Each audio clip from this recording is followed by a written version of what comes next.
بسم اللہ الرحمن الرحیم۔ عبداللہ بن مسعود رضی اللہ عنہ سے روایت ہے کہ رسول اللہ صلی اللہ علیہ وآلہ وسلم نے فرمایا، میں یقیناً دوزخ والوں میں سے سب سے آخر میں نکلنے والے کو جانتا ہوں۔ وہ پیڑ کے بل گھسٹتا ہوا اس میں سے نکلے گا۔ اس سے کہا جائے گا، چل جنت میں داخل ہو جا۔ آپ نے فرمایا، وہ جائے گا اور جنت میں داخل ہوگا تو وہ دیکھے گا کہ سب منزلیں لوگ سنبھال چکے ہیں۔ اس سے کہا جائے گا، کیا تجھے وہ زمانہ یاد ہے جس میں تو تھا؟ وہ کہے گا ہاں۔ تو اس سے کہا جائے گا، تمنا کر۔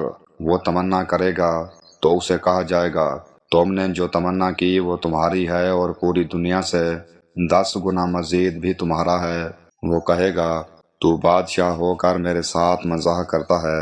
عبداللہ بن مسعود رضی اللہ عنہ نے کہا، میں نے رسول اللہ صلی اللہ علیہ وآلہ وسلم کو دیکھا، آپ ہنسے یہاں تک کہ آپ کے پچھلے دندان مبارک نظر آنے لگے۔ صحیح مسلم حدیث نمبر 462۔ اگر جنت کے سب سے کم درجے والے شخص کو بھی اتنی بڑی نعمت ملے گی تو سوچیں جنت الفردوس والوں کا مقام کتنا عظیم ہوگا۔ یہی وجہ ہے کہ مومن کو ہمیشہ جنت کی دعا مانگنی چاہیے۔ حضرت انس بن مالک رضی اللہ عنہ نے بیان کیا کہ نبی کریم صلی اللہ علیہ وآلہ وسلم نے فرمایا، جنت میں ایک درخت ہے جس کے سائے میں ایک سوار 100 سال تک چل سکتا ہے اور پھر بھی اس کو طے نہ کر سکے گا۔ صحیح بخاری حدیث نمبر 3251۔ یہ حدیث جنت کی بے مثال وسعت اور عظمت کو بیان کرتی ہے۔ دنیا کی ہر چیز محدود ہے مگر جنت کی نعمتیں انسان کے تصور سے کہیں زیادہ بڑی اور ہمیشہ رہنے والی ہیں۔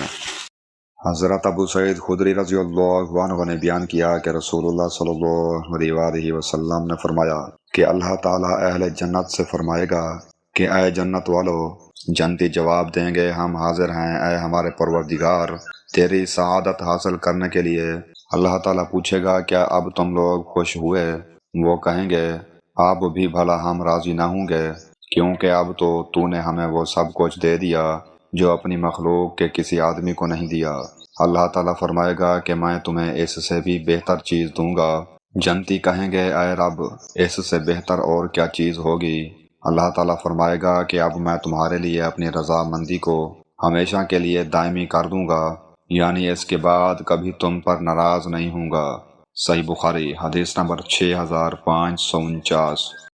جنت کی سب سے بڑی نعمت اللہ تعالیٰ کی دائمی رضا ہے۔ جب اللہ راضی ہو جائے تو انسان کی ہر کامیابی مکمل ہو جاتی ہے۔